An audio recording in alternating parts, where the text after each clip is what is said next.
जानने के लिए हम राब्ता करेंगे डॉक्टर जमील अहमद खान, साबिक से हमारे साथ मौजूद हैं। डॉक्टर साहब, सबसे पहले तो मैं ये जानना चाहूँगा कि इस वक्त जो रवैया अमरीकी सदर का और यूक्रेन के सदर के साथ मुलाकात में देखा गया, क्या इसकी कहीं कोई जंगी जो दौर होता है उसमें भी कोई मिसाल मिलती है इस तरह के रवैये की? नहीं, ये ऐसी तारीख में कभी मिसाल नहीं मिलती और ख़ासतौर पे ओवल हाउस में, ओवल ऑफिस में कभी ऐसा नहीं हुआ है। वाइट हाउस में ये पहली दफ़ा इतनी कलामी कैमरे के सामने, बस ये पर्दा तो खैर बातें इस किस्म की हो जाती हैं, वन ऑन वन मीटिंग में भी हो जाती हैं, लेकिन जब वो प्रेस के सामने आती हैं और दुनिया के सामने आती हैं तो ऐसा कभी नहीं हुआ है। और उसकी ऑप्टिक्स जो है, देखें क्या क्या क्या ऑप्टिक्स के हुए हैं, हो चुके हैं अब तक। पहली बात तो ये है कि ये किस पस मंज़र में ये मामला हुआ और किस तरह ये बिल्कुल नॉन डिप्लोमेटिक, अनकन्वेंशनल, बल्कि तज़हीकी तरीके से जो गुफ्तगू हुई,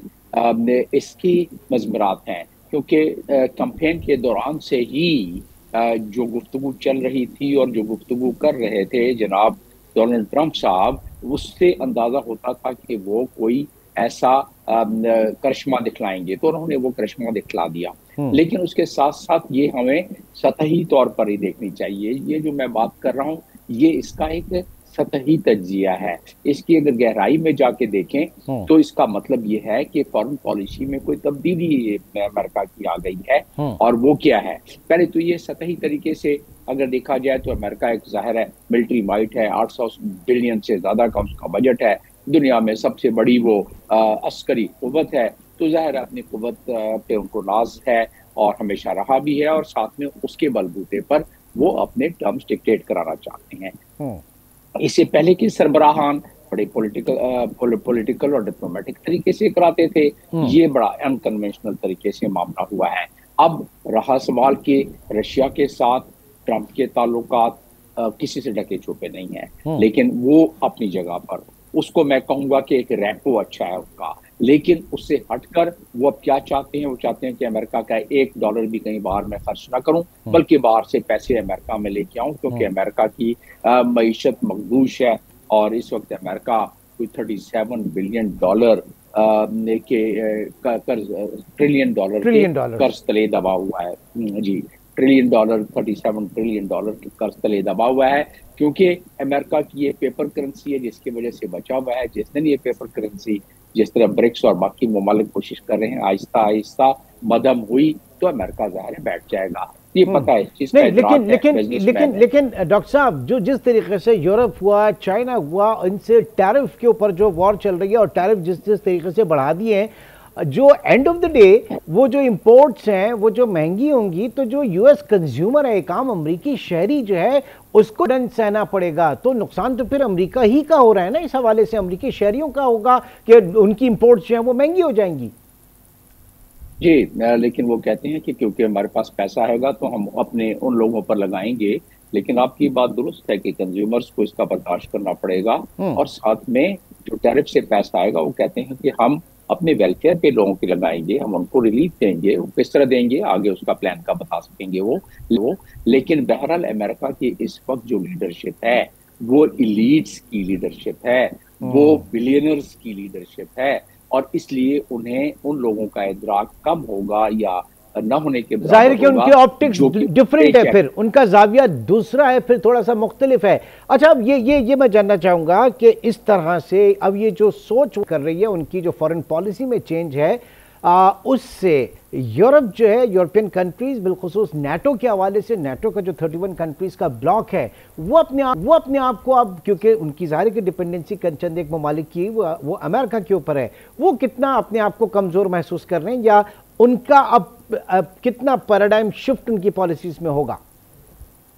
काफ़ी कंफ्यूजन मची हुई है। आज जो डिफेंस सबमिट हो रही है, बल्कि तकरीबन शुरू होने वाली है, वो यूके में, जिसमें मार्क स्टैमर के उसकी इनिशिएटिव पर, उसमें आपने अभी से जो ऑप्टिक्स आ रही हैं, जो बयानात आ रहे हैं लीडरान के, जैसे कि खुद यूके के प्राइम मिनिस्टर ने, मार्क स्टैमर ने जो बात की है कि नहीं, हम इस पे प्लान तैयार कर रहे हैं, हम दोबारा पेश करते हैं अमेरिका को, और इस पे ये स्टॉप वार होनी चाहिए, और फिर हम देखते हैं कि इसके बाकी कदोफाल क्या होंगे। और साथ साथ उन्होंने 2.84 बिलियन का लोन भी दे दिया, अनाउंस भी बिल्कुल। कर दिया जेलेंस्की के सामने। और फिर नेटो चीफ कहते हैं ओ मिस्टर जेलेंस्की, उसको बता दिया गया है, उनको कहा है जेलेंस्की को कि find a way to restore your relationship with Trump. देखें कि कितने वो अंडर प्रेशर ये कर रहे हैं। और जेलेंस्की कह रहे हैं कि यस, मैं भी यही कह रहा हूँ, आज का बयान मैं बता रहा हूँ कि it's very crucial for us to have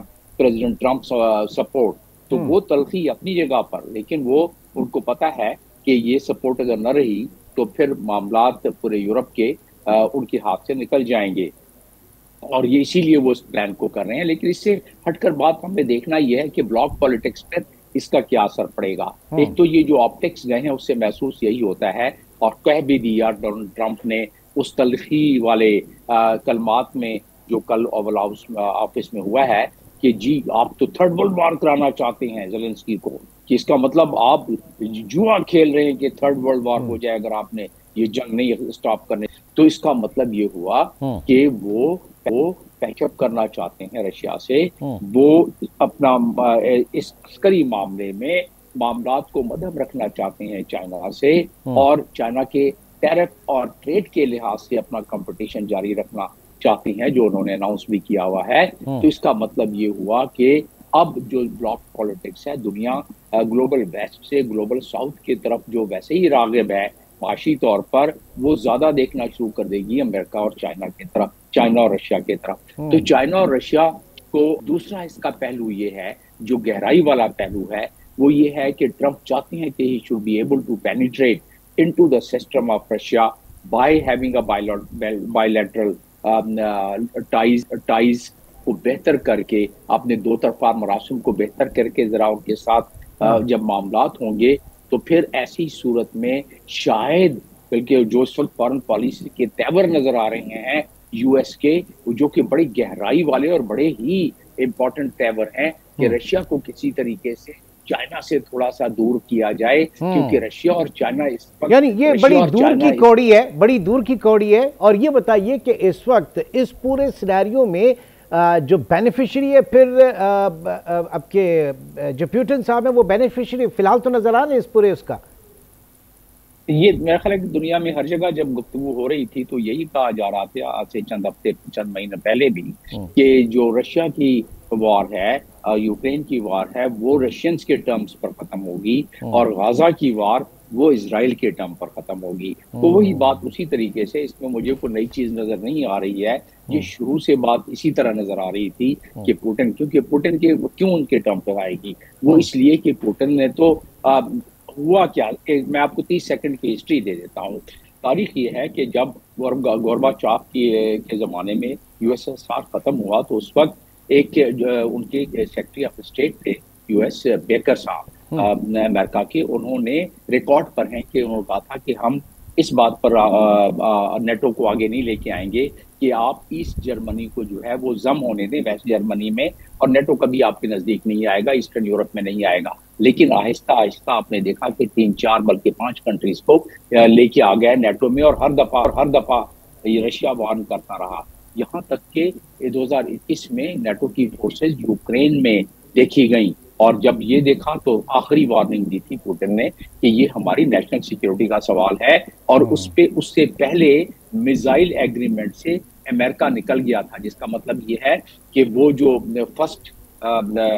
उसका था यूज का, उसमें से मिसाइल के जो था, तो उसके बाद रशिया के पास, पुतिन के पास कोई रास्ता न बचा, और अब उसने अपने अहदाफ इस हद तक हासिल कर लिए हैं कि वो अगर जंग बंद भी होती है तो उसको कोई फर्क नहीं पड़ता, क्योंकि वो अपनी टेरिटरी वापस नहीं करने लगा कि जी वापस करने जो टेरिटरी उनके पास है, इसलिए कि यूक्रेन में कसीर तादाद रशियन बोलने वाली है और रशिया के लिए नरम गोशा रखती है। तो इसलिए ये दूसरी उसका ये है। और तीसरी बात ये कि रशिया समझ रहा था कि वो बहुत जल्दी जंग खत्म कर लेगा, अहदाफ हासिल कर लेगा, लेकिन इतनी ज्यादा कुमक पहुंच गई यूक्रेन को कि उन्हें अहदाफ हासिल करने में 3 बरस लग गए। लेकिन वो क्योंकि सक्सेसिवली इस पे हावी है, लिहाजा उनके टर्म पर ट्रंप के बात ये कि जो एनालिसिस आपने दिया कि इस वक्त रूस के करीब आकर और इतने करीब आकर उसको चीन से दूर कर दिया जाए, अल्टीमेटली यही जो एक प्लान का हिस्सा है। तो ये तो फिर यूएस एस्टैब्लिशमेंट है, उसकी आशीर्वाद हासिल है फिर इस वक्त ट्रंप की खारजा पॉलिसी को, क्योंकि हमेशा ट्रंप के इलेक्शन के बाद ये कहा जा रहा था कि सबसे बड़ी जो मुखालिफ होगी वहाँ पर वो जो यूएस एस्टैब्लिशमेंट है वही ट्रंप की मुखालिफ होगी। लेकिन यहाँ पर तो मेरे ख्याल से फिर एक ही बात लगती है। नहीं, एक्सपर्ट्स की नज़र में, और मैंने भी इसकी बड़ी गहराई से इसका मुशाहिदा किया है और स्टडी की है, तो महसूस यही होता है कि इस्टेब्लिशमेंट साथ है, इसलिए कि एक शख्स अमेरिकन सदर खाली शो मोटो, ये गुफ्तगू में तो तलखी अगर आखिरी वक्त में आ गई वो दूसरी बात है, लेकिन वो अपने इस्टेब्लिशमेंट और अपने फॉरेन पॉलिसी के अहदाफ को मद्देनजर रखते हुए आगे चलता है। तो यकीनन फॉरेन पॉलिसी उसके अहदाफ ऐसा क्यों है, इसलिए कि ये चीज़ें लिटरेचर में आ गई हैं ओपन सोर्स में कि चाइना और रशिया मिलके स्पेस वेपनाइजेशन में अमेरिका के बराबर बल्कि आगे निकल गए हैं, जिसकी वजह से दुनिया में आइंदा जो भी जंग होगी वो स्पेस से उस जंग को कंट्रोल किया जाएगा, चाहे वो बहरी बेड़े हो, एयरफोर्स हो या मैदानी फोर्स हो, क्योंकि सारी के सारी जो है वो नाकारा हो जाएंगी, जैमिंग हो जाएगी। साइबर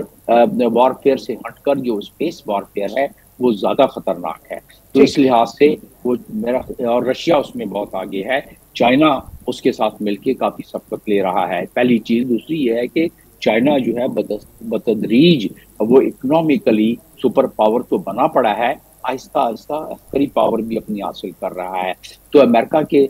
इसमें इंटरेस्ट में यही नजर आता है कि वो किस तरह रशिया को अपने साथ मिलाए। रशिया का फिलहाल इंटरेस्ट ये है कि सैंक्शन खत्म हो जाए, उनके लोगों पर जो थोड़ी मुश्किल है वो खत्म हो जाए, वो अपने स्ट्रेंथ दोबारा गेन कर लें और उसके बाद ठीक है। यानी है ये ग्रेटर गेम, और जिसमें हम देख रहे हैं कि इस वक्त जो पॉलिसीज हैं वो शायद रीशेप हो रही है, लेकिन दुनिया इसी तरह से इन मामलात को देख रही है। तज्जिया अब तक पेश कर रहे थे डॉक्टर जमील अहमद खान, साबिक सिफारतकार हमारे साथ मौजूद थे। एक छोटा सा ब्रेक लेंगे और ब्रेक और मौज़ूआत पर बात करेंगे। छोटे से ब्रेक के बाद दोबारा मिलते हैं।